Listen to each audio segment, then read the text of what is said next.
Hello everyone, আজকে আমি তোমাদেরকে ময়মনসিংহের বিখ্যাত চাপা পিঠা বানানো দেখাবো কিভাবে বানায়। চালের গুঁড়ো নেব, হালকা কুসুম পানি দেব, 3 চিমটি লবণ দিব, দিয়ে কাঠের চামচ দিয়ে নাড়াবো, ঘুরিয়ে ঘুরিয়ে অ্যাডজাস্ট করব পানির সাথে চালের গুঁড়ো।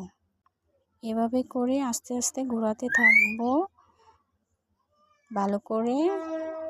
তারপর হাত দিয়ে ড্রো তৈরি করব, ভালো করে সফট করে ড্রো তৈরি করব, ভালো করে ড্রো বানাবো। ড্রো যাতে সফট হয়, গোল গোল বল বানাইতে ভালো হয় সেভাবে ড্রোটা তৈরি করব।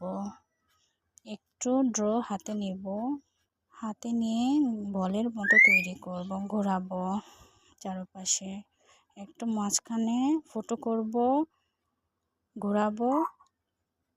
তারপর শুটকি ভর্তা ডোর গোলের বলের ভিতরে দিব, দিয়ে চারপাশে মুখটা বন্ধ করে দেব।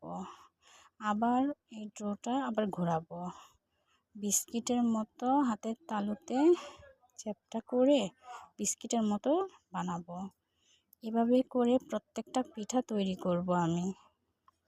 দেখতে মনে হচ্ছে বিস্কিটের মতো, চারপাশে ঘোরাবো। প্রত্যেকটা পিঠা এভাবে হবে।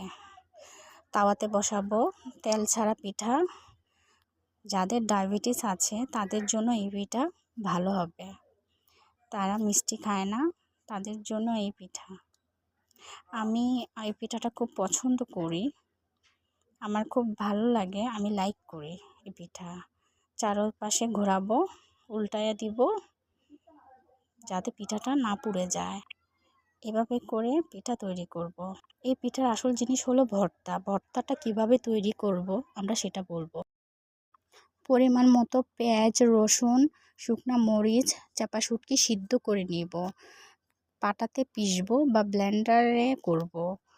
এই ভর্তাটাতে কোনো তেল হবে না। এই ভর্তাটা আমার দাদি আমাকে শিখাইছিল, অনেক ভালো একটা ভর্তা।